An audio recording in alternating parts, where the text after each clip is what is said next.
for staying with us. This is Newsfile. It's your most authoritative news analysis platform. And my guest this morning, Abdul Malik Kubaku, is editor-in-chief of the New Crusading Guide newspaper. His documents are here. He's getting ready to take his seat. In the studio also is Clara Berry Kasati. She's a lawyer and teaches the law at Gimpa.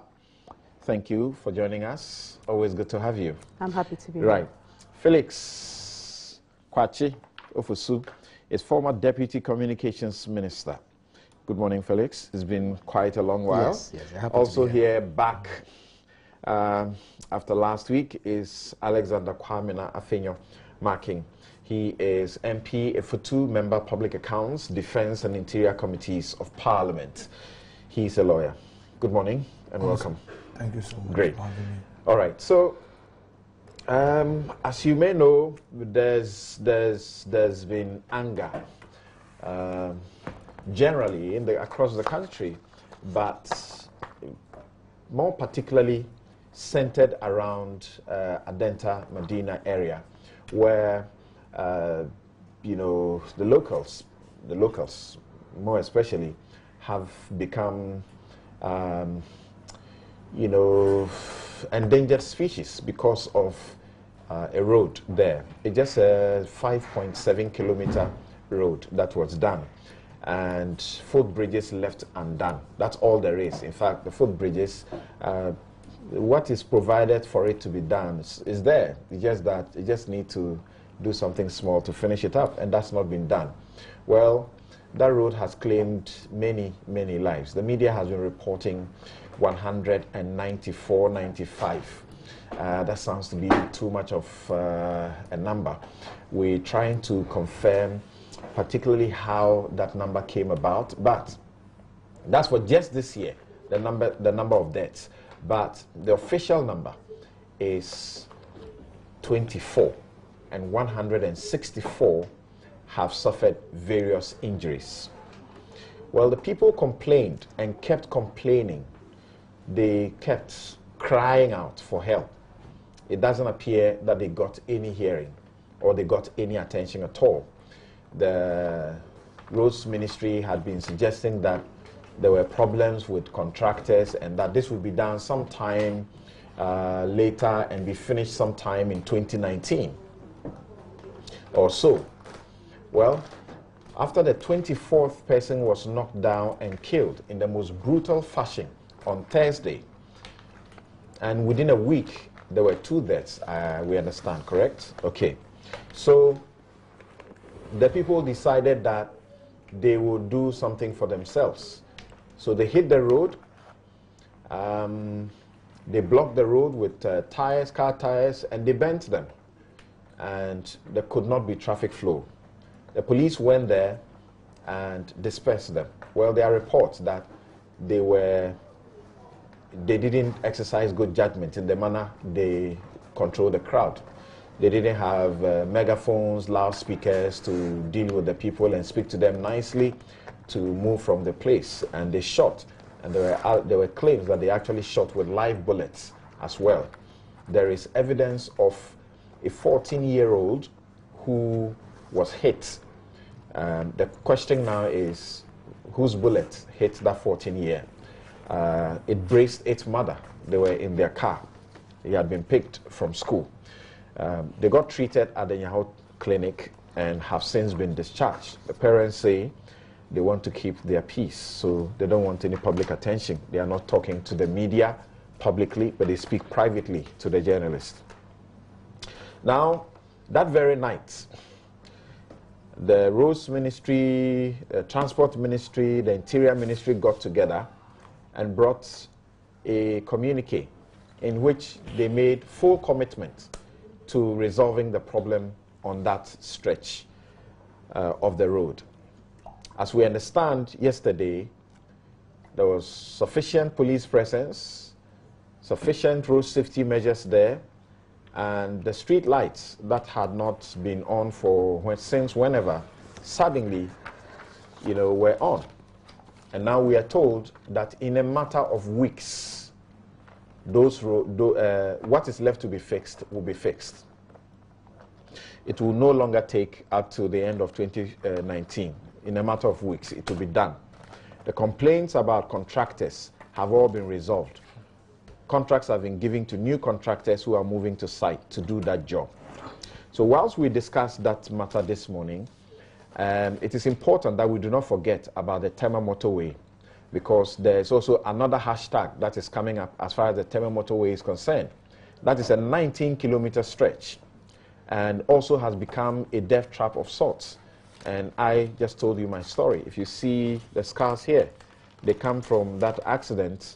I was just driving my way I closed from court. I was driving from Tema to Accra on the other side. A driver who was from the Accra stretch to Tema, hit a pothole, bust his tire.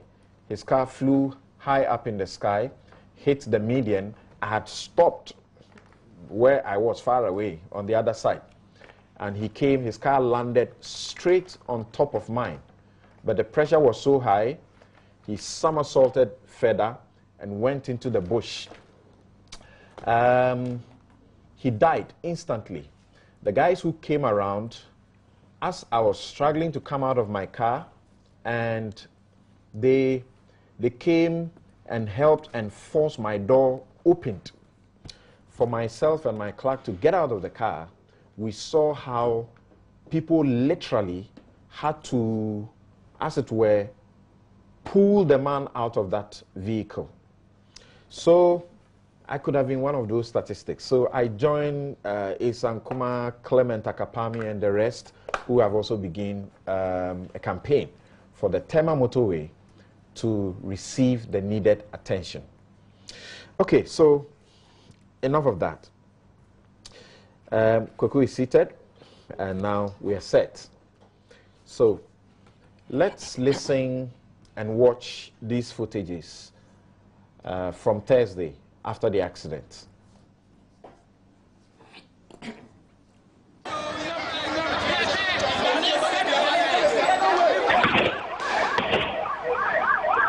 Very, very chaotic.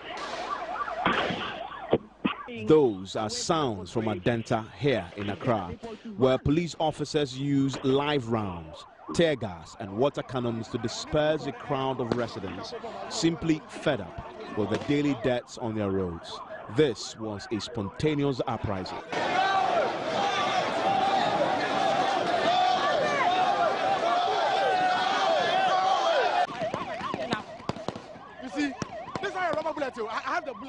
They burnt tires and blocked the Madina-Adenta highway. It all erupted when a young female student of the West Africa Senior High School was run over by a taxi.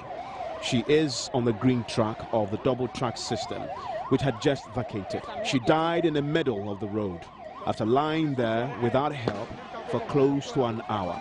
The police struggled, but in the end, they prevailed with tragic consequences.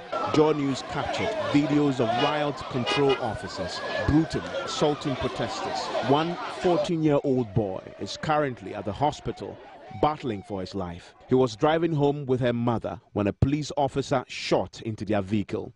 This is the uncle of the boy, Emmanuel Samson. Police went at the car, fired, and the bullet went through the door, grazed her side, and lodged in the son's side. So they just arrived at Yahoo Clinic. You can imagine, a 14-year-old boy is quite a bit of a shock. The people of Adenta and Madina had been demanding the completion of 6-foot bridges on the highway for years. With no footbridges, they are forced to cross the road at the mercy of speeding cars. Heavily armed police officers spent the night keeping the peace. But with no footbridges, the anger of the residents may have been suppressed for now. But for how long?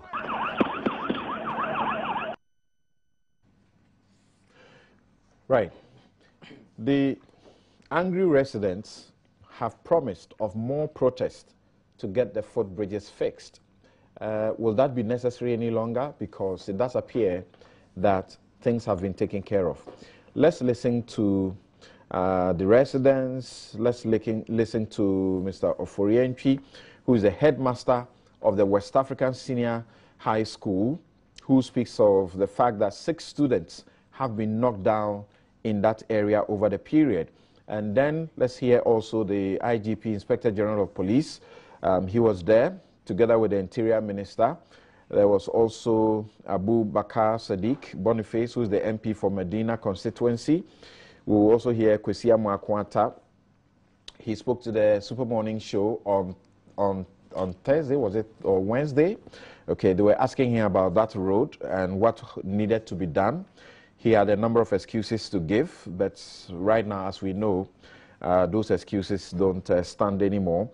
He has also spoken about the events, the aftermath. Let's listen to all of these people and return to the studio to do the discussion. Should we keep on dying to 2019? That's what I want to know. Should we keep on dying? Just a few minutes ago, a child is being hit right here. Just look. Because we wake up every morning to hear death, death. I wish one day we could wake up in the morning and hear that the road signs are being fixed, the traffic light is on, the road marks are in, the reflectors are working. But no, we only wake up to hear death, death, death. But we are trying to tell them that the president says we should be citizens and not spectators. So now we are citizens. We are going to, Monday is massive. Yesterday wasn't planned. Monday is massive. Listens to you. We are in Ghana and that's what they have been doing. So we take action, nothing will happen. Do we still have road minister in this country, transport minister? Are we serious as a Ghanaian? So we block this road, we bend the car, ties, nothing will be done. Are we serious as a country? We have been paying them with taxpayers' money, isn't it? All in the name of none of their daughter or their son will come and cross and car will knock them down. They are always in a VA, going up and down. Look, any minister or any MP, he or she shouldn't try coming here because we can't guarantee their safety. Like seriously, we can't guarantee their safety. They shouldn't try coming here. And we are just waiting for the policemen. When they are out, we will block the road. Not 2 weeks. So I said, this is our footbridge now. As soon I'm more or less part of the family because her uncles are my friends. And even though it's happened this way, normally, when things have to change, it will normally happen to you. So I'm not surprised that the child I used to call my wife, unfortunately, was the last victim that happened yesterday. The message I gave to the fellow mourners by telling them that in Islam, we often believe that there's something that happens that kickstarts another thing. This bridge matter has been in the news for a very long time. But the accident that occurred yesterday was something that has touched even the hearts of the president.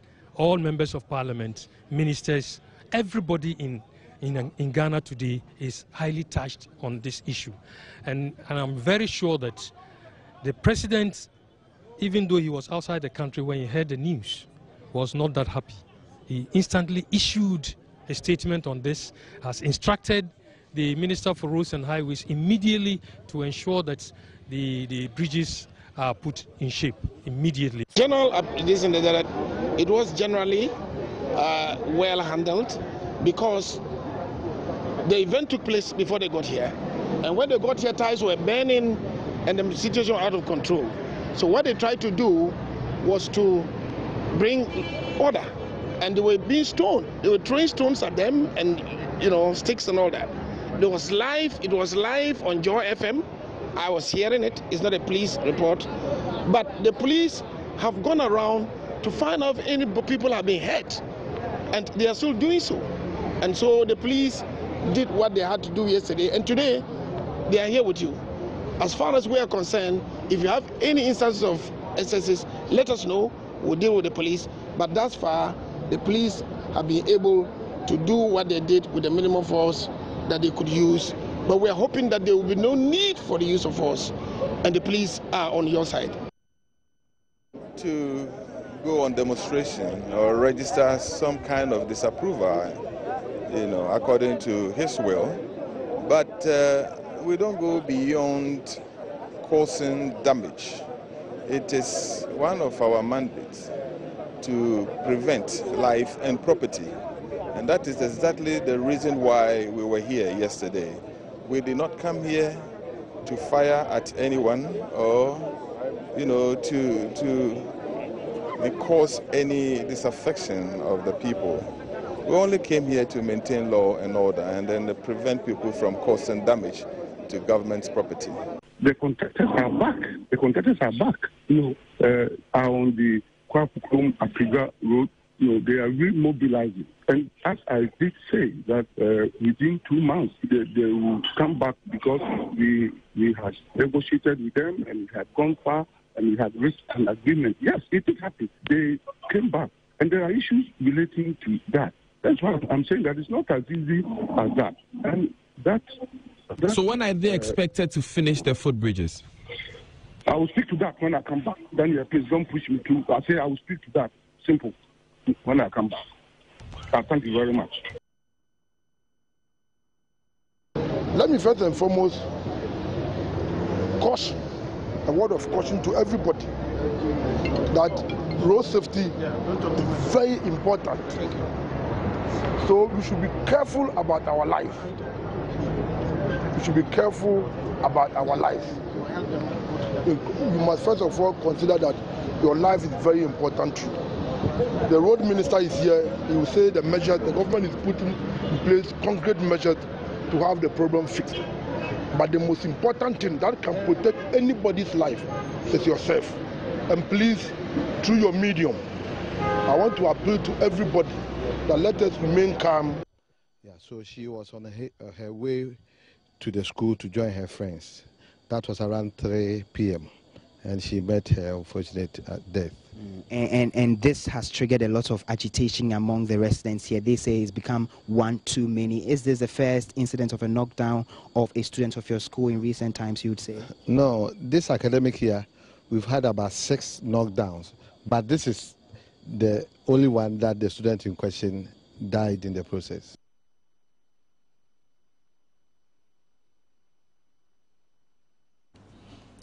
All right.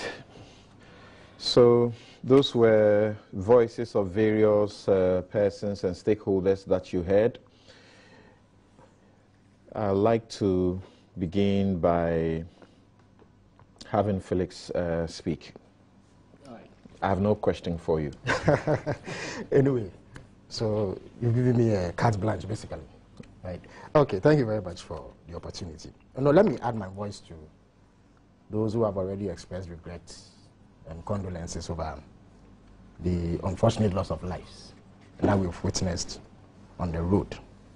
But for me, the spontaneous outburst of anger and emotion over the matter signals an awakening of the citizenry to their right to demand performance from their leaders and not to tolerate irresponsibility on the part of government. You see, on the 7th of January 2017, when Nana Akufo-Addo took office, he essentially had assumed responsibility for all assets and liabilities of the state of Ghana.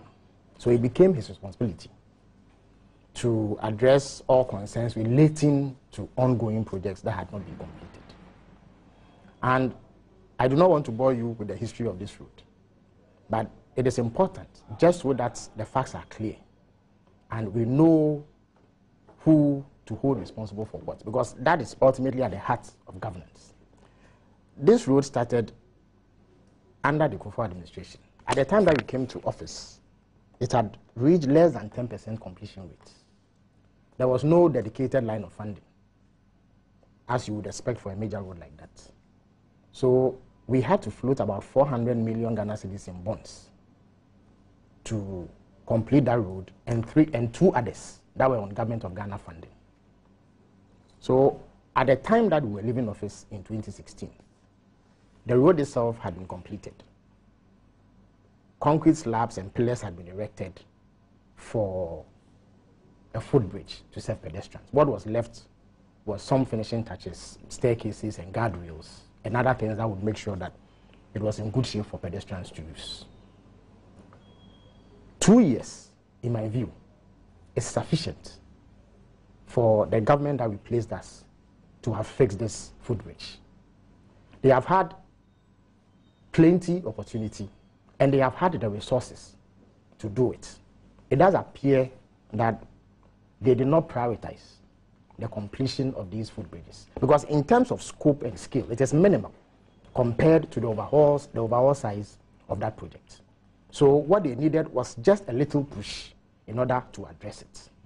Now, having failed to do that, it is surprising that even in the wake of these violent demonstrations, we have had government officials refuse to take responsibility and go ahead to push blame on the previous administration. And if you follow the feedback that has emerged and the public backlash that government officials who have spoken this way have received, it shows clearly that the citizenry is not prepared for that kind of narrative anymore. And that government simply should own up, take responsibility, and do what has to be done. Now, it has even been suggested, and it has been put there strongly, that the reason why these food bridges could not be completed was that the NDC government, when exiting sometime in 2016, collateralized the road fund. And so revenues were not flowing into the fund, and government therefore did not have the resources to carry out the completion of this project. It is true that the road fund was collateralized for 1.5 billion Ghana cedis. But even then, that money was taken so that we could pay outstanding debts owed contractors who were working on various roads. In addition to this, in fact, in 2008, the Kufuor administration collateralized the road fund for a 300 million facility from SNIT. So part of the money that we took was used to settle that. 360 million was used to pay contractors, and we left 600 million Ghana cedis in that account. That could have been used to either pay outstanding arrears owed or complete any number of projects that governments would desire. In addition to this, Samson, the reason why I say they have had sufficient resources to do this is that you know that when ESLA was passed, somewhere in July 2015, What is ESLA? ESLA is the Energy Sector Levies Act, or what we popularly call Energy Sector Levies. Right. Now, every liter of petrol or diesel you buy, you pay 40 pesos, which goes into the road fund component of ESLA. If you look in the ESLA report presented in both 2016 and 2017, that fund averagely accrues 1.2 billion Ghana cedis, and that is just 70% of the money that fund needs. The remaining 30% comes from road tolls and transit fees. So in all, you have about 1.4 billion Ghana cedis annually. So we took 1.5 billion Ghana cedis in loans from UB, but at least up until the end of 2017, this government has been in a position to retire that loan in its entirety because of the inflows. In addition to that, they've had another 1.4 billion Ghana cedis. So you expect that for minor works, like completing a footbridge on that stretch of road, government will have resources to do it if it was a priority. But you know what has happened? Because of government's own policy, these funds have been crippled such that the resources that go in are not sufficient to do anything more. Through capping, which means that only 25% of government revenue will go into the statutory funds. They take a huge chunk of the money that should go into the road fund. And then realignment, which means that they will take money out of it to finance government promises that may well be within the sector but do not fall under the scope of the statutory fund in question. Let me give you some figures just to illustrate this. In 2018, if you look into the budget, they project rightly that about 1.4 billion Ghana cedis will be realized to the road fund. They also say that they will take 829 million Ghana cedis out of it because of capping, which essentially allows them to spend that money on consumption or recurrent expenditure instead of the capital investment that is intended for. And then realignment. So essentially, the road fund was left with 581 million Ghana cedis instead of the 1.4 billion that they should get.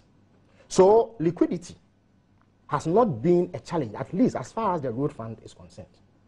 Something, in addition to this, the road fund is not the only source of money that is used to construct roads. In fact, the bulk of roads that are constructed are done through loans and other sources of funding. Why? Through oil sales alone. This government, between 2017 and August 2018, has received 3 billion Ghana cedis. In fact, 435 million of that came as a result of a windfall because of higher than expected oil prices. In addition to this, they have added $8 billion to our public debt, or in Ghana cedi terms, roughly 40 billion. But that is what they've added. In terms of borrowing itself, if you look at their own issuance calendar and the annual debt management report that they sent to Parliament, domestic bonds alone, they've borrowed 116 billion Ghana cedis. So if this road was a priority, they could easily have borrowed money to fix it, to avert the debts that we saw. In addition to this is the fact that domestic tax revenue alone, over the last 2 years they've been in power, ran in excess of 70 billion Ghana cedis as of the middle of this year. So they've had substantial revenue and time to fix this particular project. Except that they have prioritized recurrent expenditure, consumption, over capital investment. And if you want to check, just look at the figures. In 2016, if you rely on the current rebased GDP, our capital expenditure to GDP ratio, which is what the current vice president used to assess our commitment in power to infrastructure, including the fixing of roads, was 4.5% of GDP. 2017, it slumped to 2.1%. 2018, as of June, it was 1.1%. So there is a decline, which means that this government is not committed to rolling out infrastructure in the same breath as we were. They favor consumption more than capital investment. And when you do that, infrastructure will suffer. So the attempt to blame the previous government for the situation that we are in is only serving to infuriate the citizenry the more. And that is why you saw that level of anger at Adenta. Surely, President Mahama, when he became president, added to that road to the extent that he could.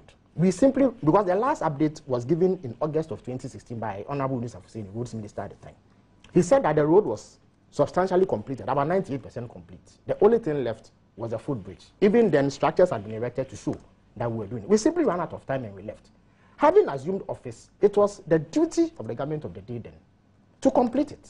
But if you do not complete it and people complain and they stage demonstrations, you need to be sincere and candid and admit that there was some laxity or lapse in your approach.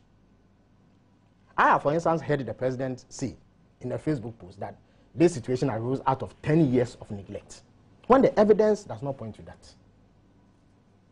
Again, look at the speed and dispatch with which, after these violent demonstrations, the problems are being addressed. Suddenly, government is in a position to fix this problem within a matter of a week. Yesterday, there were reports, indeed I saw pictures, of how street lights have sprung up overnight and how other facilities and amenities are being provided. What that means is that government has always been in that position. Whatever it is that they were able to do to get the contractors to agree to go on site to work, why did it take them so long to do? And to cap it all, you have government officials making statements that show insensitivity.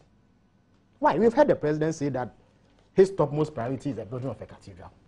At a time when people were complaining of hardships and demanding upgrades in infrastructure to ease their lives, that is what the president felt was his topmost priority. Quote him right. He says priority it's a priority among priorities. Absolutely. It means that it's a topmost among his priorities. Okay. That's what it means. I've only interpreted. It's not the same. I don't want us to argue. Well, but he says it's a priority among priorities. Let us not split us over this. Okay. It is clear what the president So said. let's talk about. He places Adenta much more emphasis. No, you see, I highlighted that to show you that people are getting angry, and that anger stems from a certain lapse, a certain failure on the part of the political leadership to read the atmosphere, the temperature, the pulse of the country.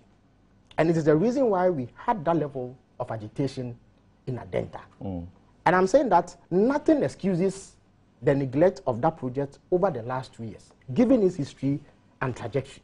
And I think that a lot more could have been done much quicker, because the amount of work left is not significant. It's something that can be done within the 2 years, as we are witnessing now. There is also the issue of the motorway, and that also has a history. You know, as part of the MPS projects, it was envisaged that the whole motorway will be reconstructed to facilitate the movement of goods from the ports. Because of a disagreement between the Transport Ministry and the Roads Ministry, that thing got bogged down in a dispute. So the NDC government, before it left, secured money for the motorway runabout from Japan. when President Mama went for the TICAD conference in 2015, that is when that agreement began. And we got the money before we left office. So that project apparently is ongoing. But there has been some lack of information on what exactly the status of the repair of the motorway itself is. And it will be useful for government to be forthcoming at this moment and not wait for the agitation that has started, where people are insisting that they are not going to pay tolls, to escalate into violent demonstrations before overnight they mobilize resources to go and address the situation. What is clear is that given the age of that stretch of road, it is a comprehensive redesign and reconstruction that will face the problem permanently.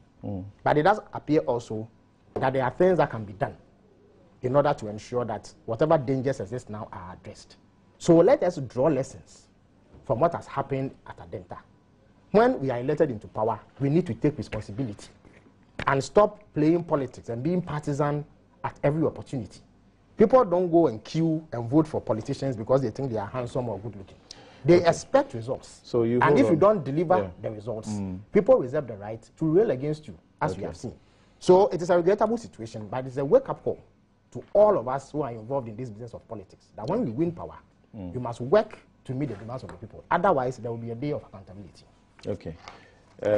So, Clara, he just referred to people allegedly reported to want to say that they will not pay tolls if they don't see what the tolls are used for.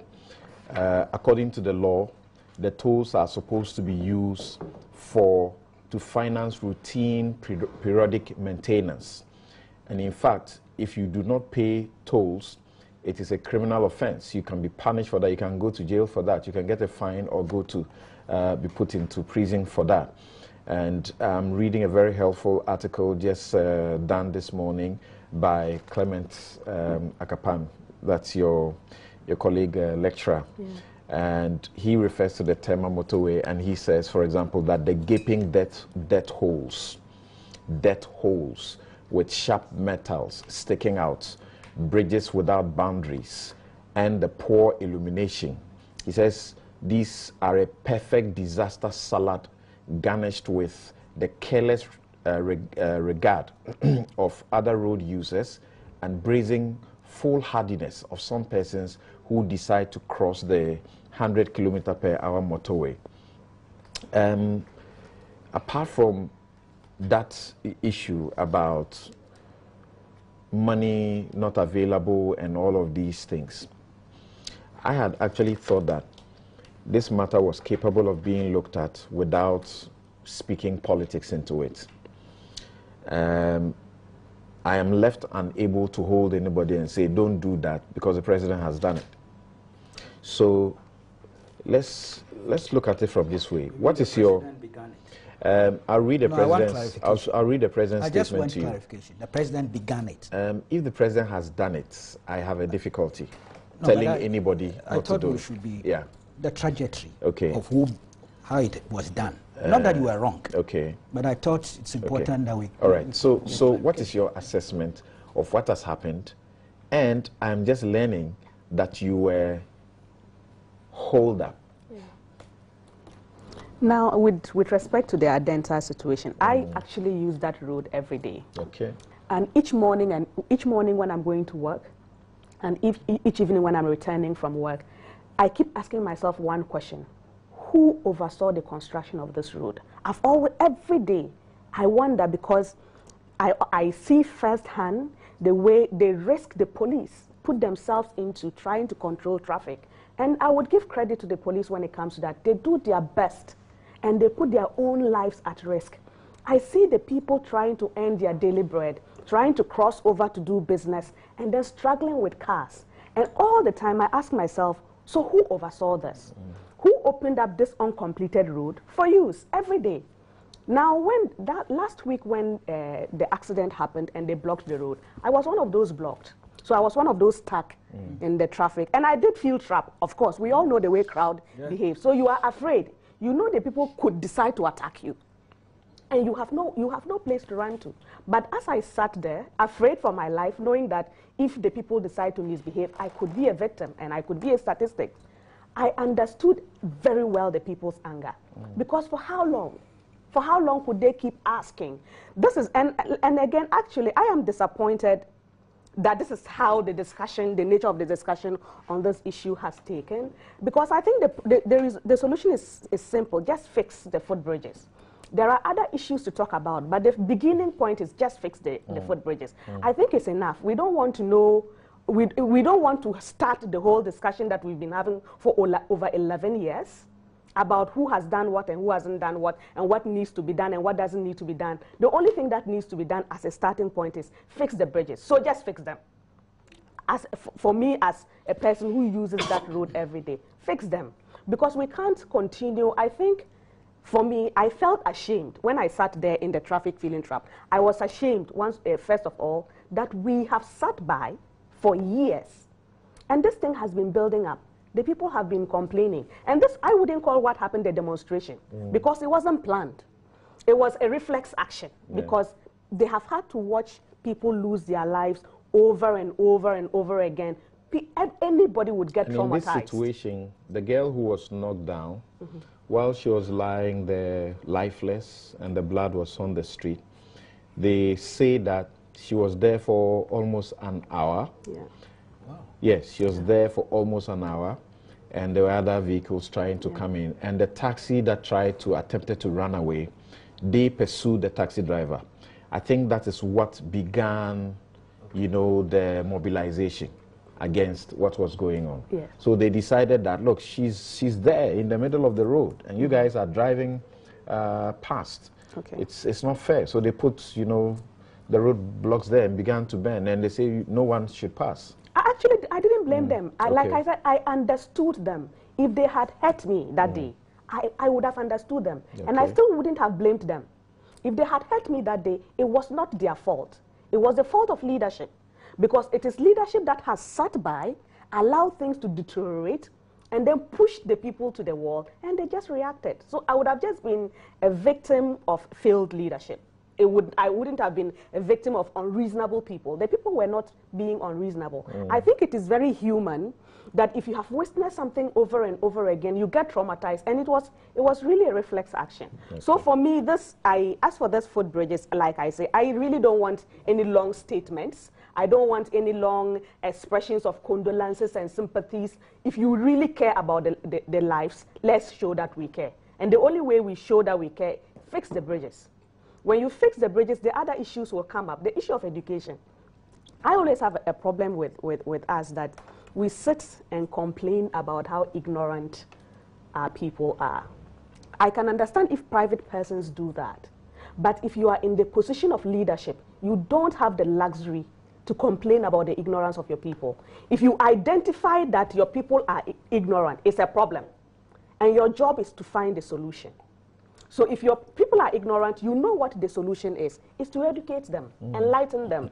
So I get concerned that each year we keep recycling the same things, and I actually have lost interest in some of these discussions any longer. I'm being told by an expert that there was nothing wrong in opening the road to traffic at the point it was. Okay.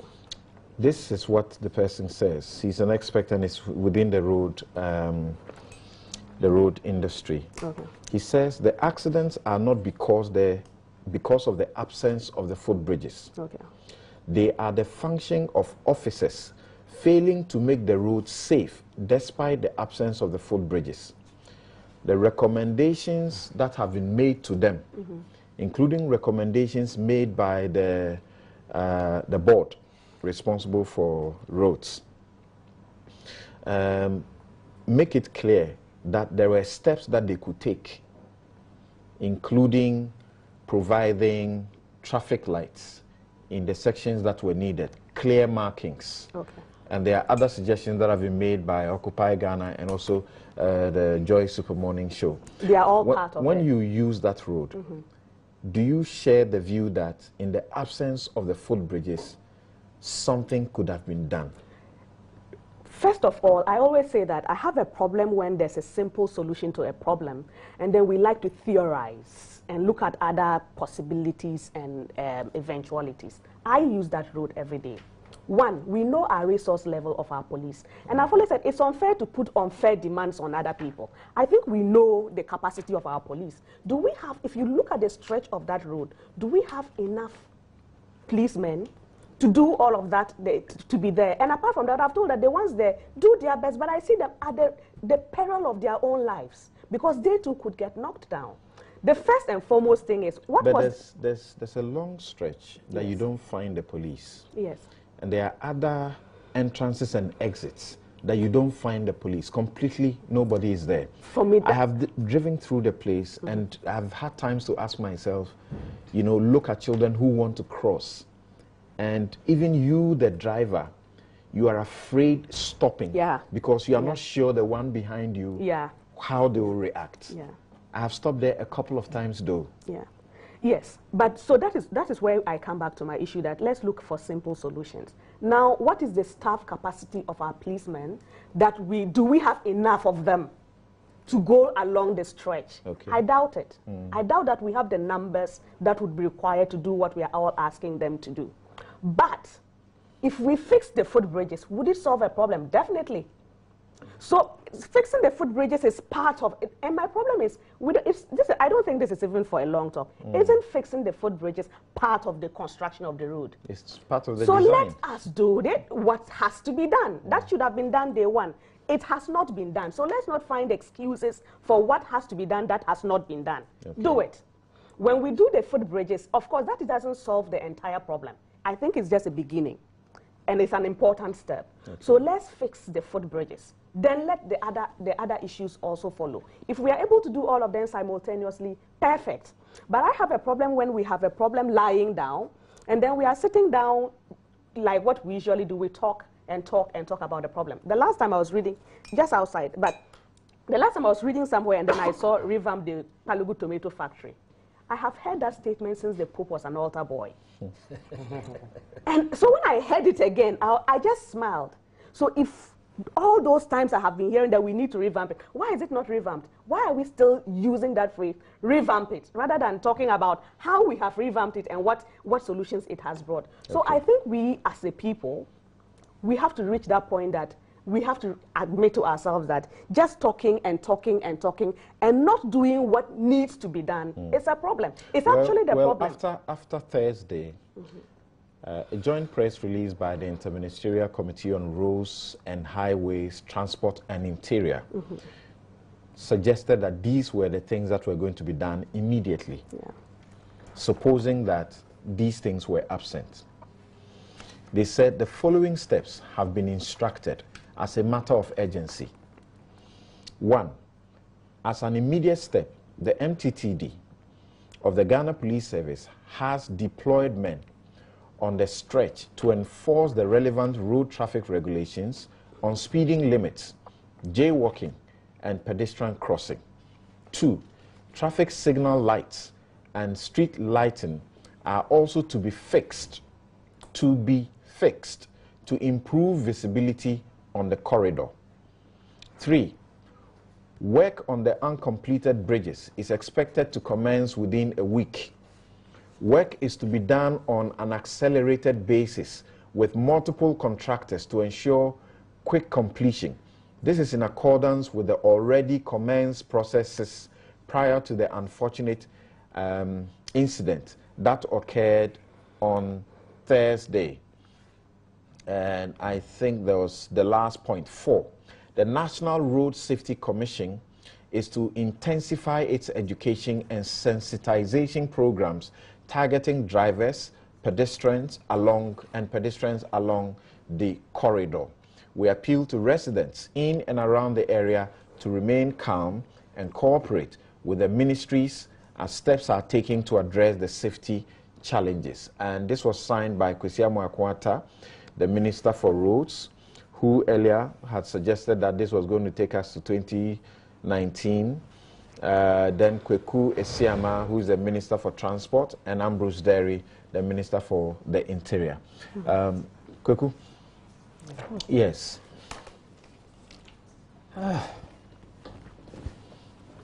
Look, of course, people have died. The media suggests that's 194. You have told us that official sources are talking about some 24. In my practice of journalism, I'll go with that 24 until some evidence contradicting it is brought forward. Yeah. Because what I know is that when you want to determine those things, you go to the appropriate agencies. Right. The police, MTTD, rather. Right. Or the road safety, National Road Safety Commission. That's right. That's what I've been taught. So I'll rely on that now and suggest that the 194 or 200 are just figments of people's imagination. Yeah. There's a reason I'm sticking to that official figure. You did a professional 24 deaths, and they say 164 injuries. Yes. So I and was not like near 200 deaths as has been reported by the media. Yes. Okay. Because, you know, even though one death is even critical. Right. And unacceptable. But when you talk of 194, it could also inflame passions and get people to begin to look at things in a different way. So it's important that accuracy is required of us. Again, in principle, I am not against the citizens who stood up and spoke out. They may have done one or two things that the law doesn't, you know, accept. The burning of ties on those roads are unacceptable. It's unlawful. Indeed, granted that was spontaneous, it still is not covered by the Public Order Act, especially if they move in their mass and refuse to leave the scene when the police have arrived. Those are acts that we shouldn't condone. So whilst we support them in spirit and in principle, we should be able to tell them that there's a limit to how you can express your protest. Now I hear them talking of a Monday version that I'm sure they will be going under the canopy of the Public Order Act. They had planned that before the accident. Yes, but I'm sure they would have been dealing with the police in terms of notification. That is correct. That's lawful, and I'm totally on their side in terms of expressing, you know, your grievances and anger and things through the legitimate channels. There. But I ask the question: will that still be necessary? Because it looks like that has been overtaken by the. Yeah, but if they decide to go ahead, I can't stop them. Okay. I mean, that's part of the democratic culture we are building. Even though you make a reasonable point that if these things are going on, you could suspend that action, observe things for a while, and then if nothing is happening, you re-trigger. So it makes sense what you are saying. And then the politicization of it. Yes, I would have loved if we had done this debate or discussion devoid of the partisan element. But it appears that in this country we are unable to do that. You began by even indicating to us what the president is supposed to have done. I haven't read the president's statement, except the headline you put out. But obviously the president is supposed to be saying that this matter is about 10 years old. If am I right? Yes. And that brings in a political element. On this very program, my good friend Felix began politically, throwing in the partisan element. I clarified things that have been said about us by political opponents, which I'm entitled to. Yes, but that's why I'm entitled to subject it to critical scrutiny. No problem. You see, first of all, if I got the impression, if my impression is wrong, you can quickly correct me. All right. But I got the impression that Felix was assuming that this particular project, Madina-Adenta reconstruction project, was part of the Gang of Four. Yes. No. It was. No. It was. It's not. I can give you the list of the Gang of Four. I'm telling you, the Gang of Four is this. The former road minister appears to say it is part of. No, we nicknamed it Gang of Four. Yes. Even though Four had initiated. I am going to prove okay, it go here. ahead. I'm listening. Yeah. Gang of Four, properly speaking, the Tetakwashi Madina Road, it was being done by Sonitra. Achimota Ofanko Road, it was being done by China Railway. Kwafu Krum Apijwa Road, it was being done by China Water and Electric. Then the rehabilitation of the Sunyani Road in Kumasi, that's the Sofo line, was being done by China Joe Engineering. These are the gang of 4 roads. Now, this particular road we are talking about, which is there, and I've got the consultancy, the consultant's report here, dated September 2014. This road was not a government of Ghana funded road. The gang of 4 were. And that's when they came, they took over from the Kufuor administration, there were problems. Right. So they floated the bonds, Felix rightly pointed to. He mentioned 1.5. News of Seni corrects that. Now, okay, supposed to be 1.2. No, you mean the collateralization of the 1.2. Yes, that's right. This road was not government of Ghana funded. It was funded by the Arab Bank for Economic Development in Africa and the Saudi Fund. This road, the contract, I have it here, the contract was awarded July 2008. Construction proper commencement date was August 2009. The contractor is China Water and Electric Corporation. This is the consultant's thing. And indeed, interestingly, the NDC's own document, Better Ghana Agenda, Top 50 Achievements of Professor John Evans Atta Mills, led government in his first 2 years in office. Page 8. Madina-Pantan Road, 5.6 kilometer. Baidia funded, they themselves. Work, and this is what they said. This is dated somewhere 2012. I'll get a date soon, but this is what they said.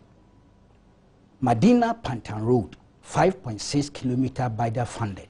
Work is in progress on this project, though slow.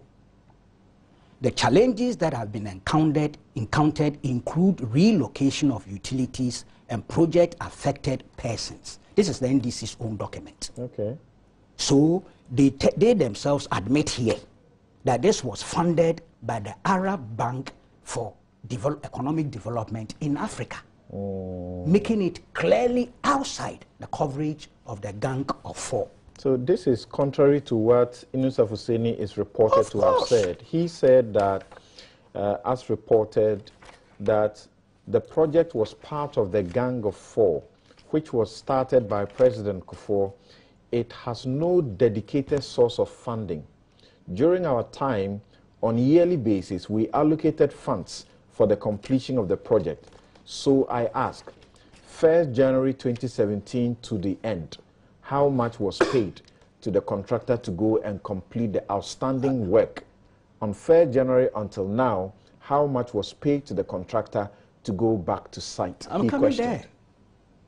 The contractor was on site because the contract was still binding, but the contractor was not executing the project, and it had not been done since 2015 because they hadn't been paid. And because he was on site and because that contract was pending, still legally binding, you couldn't take anybody there to go and do anything unless you agreed with him for him to cease doing what he's doing or to pay him for him to continue. We'll come to those aspects. But this is the document I'm holding. Okay. This is design, review, and supervision of the Takwashi Manfi Road project, the Madina-Pantan section, 5.6 kilometers. Final report dated September 2014.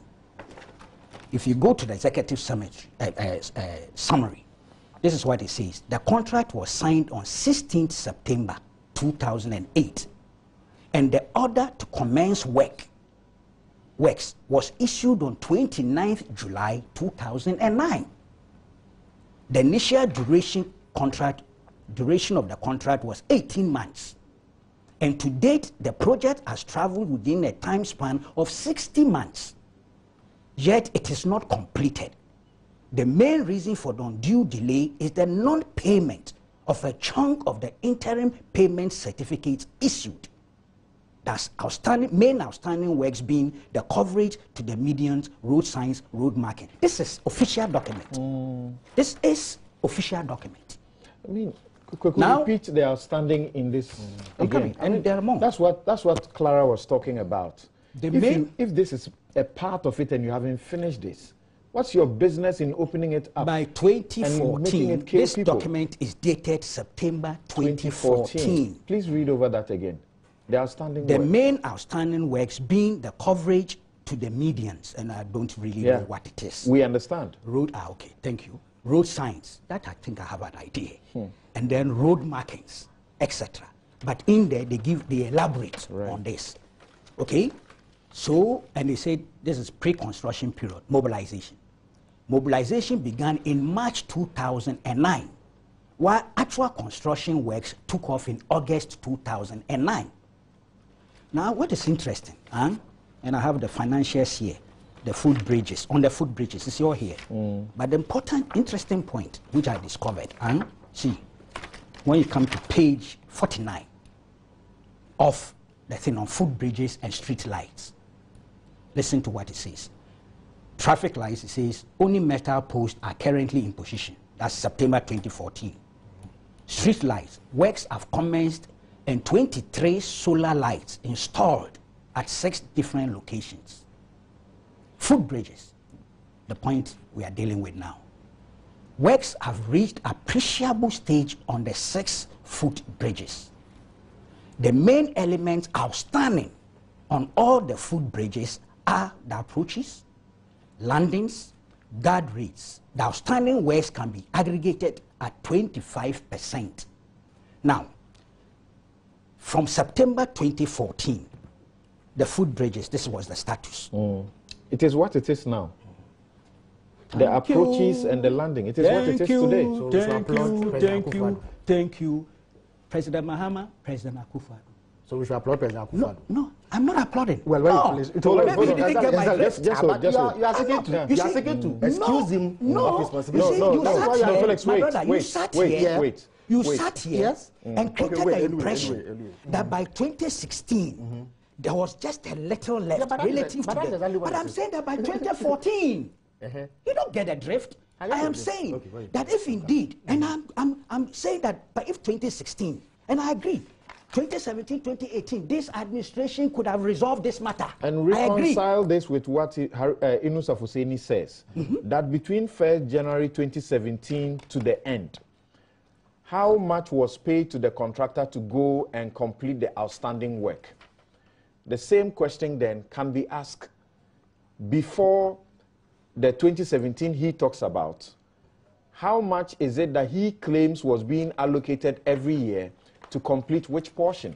Because by 2014, this is what was outstanding. So if he says that each year they were making budgetary allocations to finish it, it was just the approaches and the landings.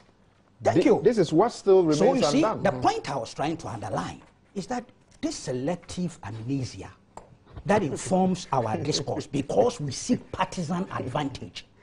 Otherwise, my brother should have also considered that, look, if by 2014, this was the status of the footbridge, 2014 September to January 7th, 2017, you couldn't deliver. But you are able to question why this administration, and rightly so, because don't get me wrong, also 2017 to now has not delivered.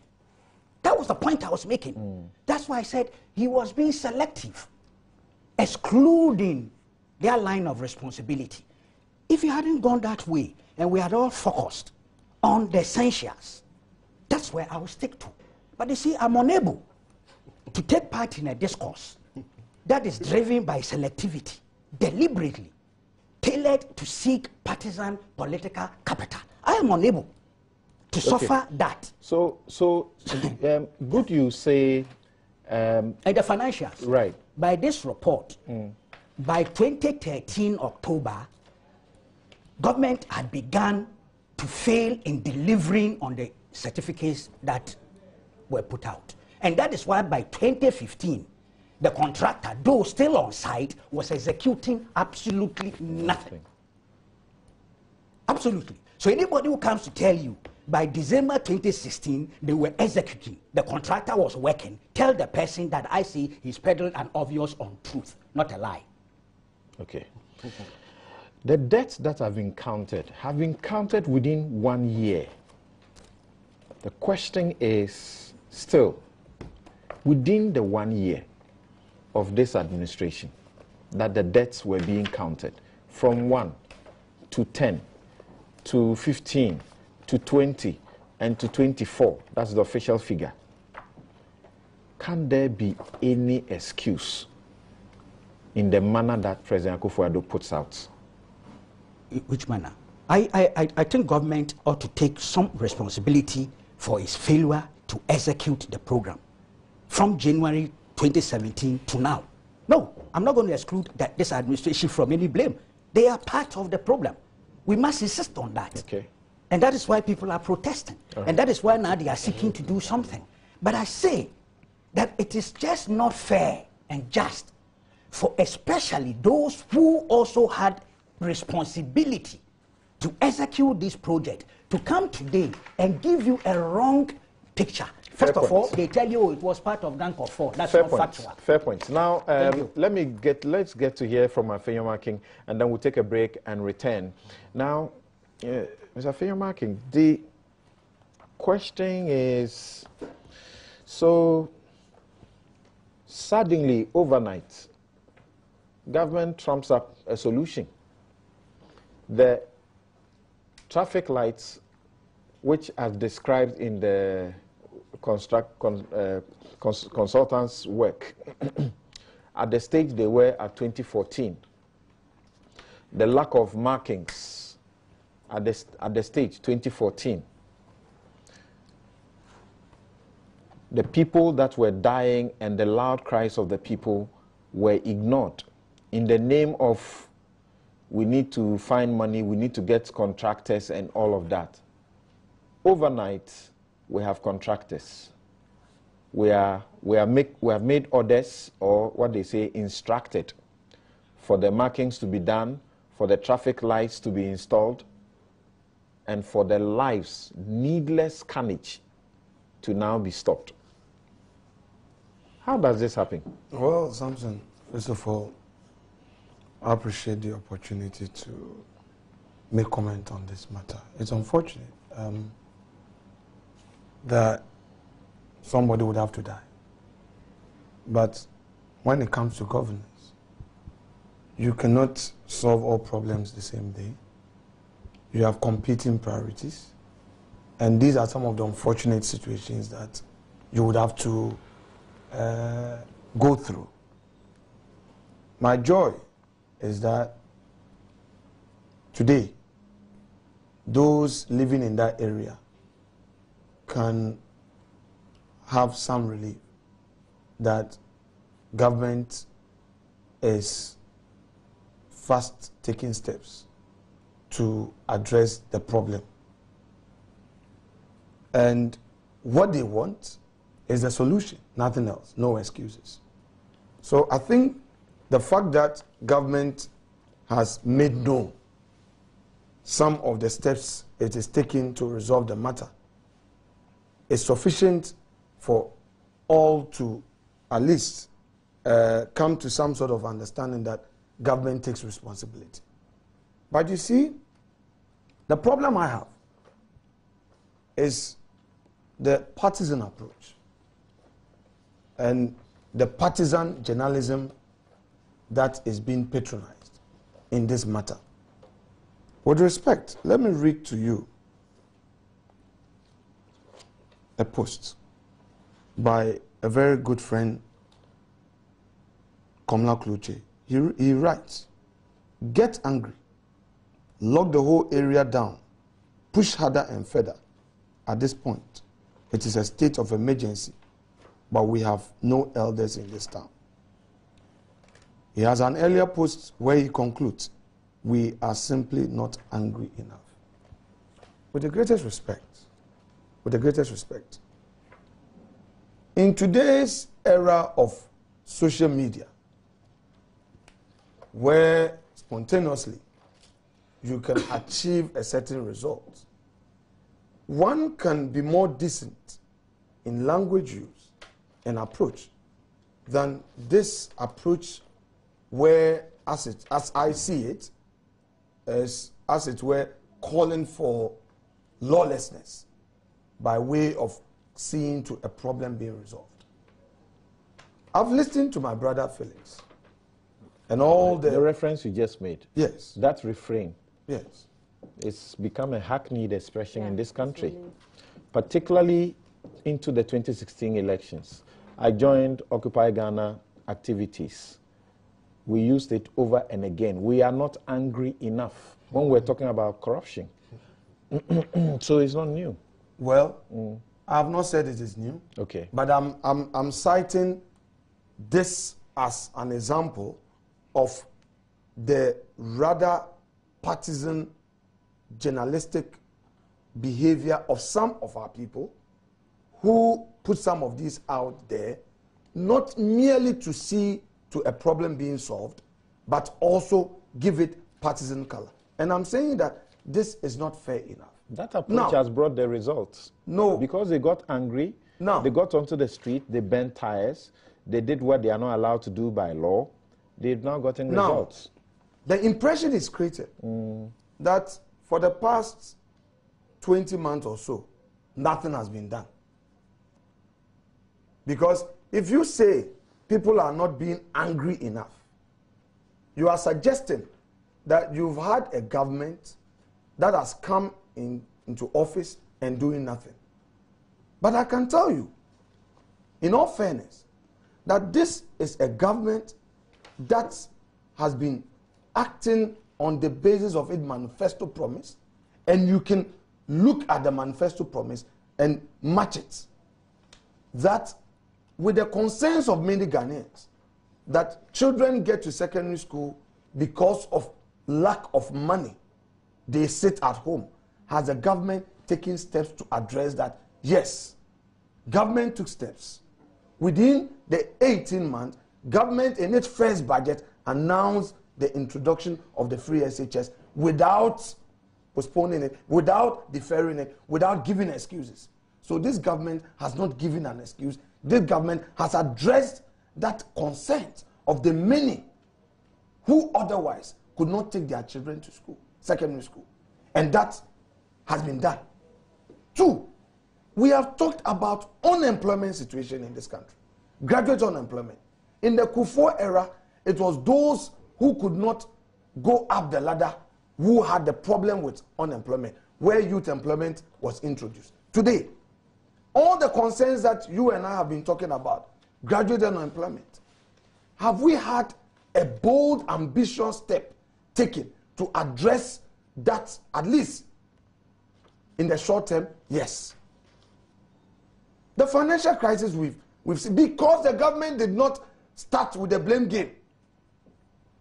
No government official went out there to blame Mr. A, Mr. B, but quietly took those bold steps. Government floated bonds to, as it were, reduce the problems that otherwise this financial crisis would have resulted, to save the economy. Government is aware of the many who are looking for jobs, the many Ghanaians who would want to be entrepreneurs. Because after all, without a private sector, how do we grow the economy? The one district, one factory is not a one-day event. Mr. Markin, we are talking about Adenta and the road there that has killed 24 people. Yes, I am making a point to you that in the submission of my brother Felix, bear in mind, didn't put to him a question. You just allowed him to navigate. Please allow me to make the point. No, I decide how I do it. Very well, no problem. That's fine. That's fine. See, okay, I'm only saying, let's keep the focus on Madina-Adenta. Don't worry.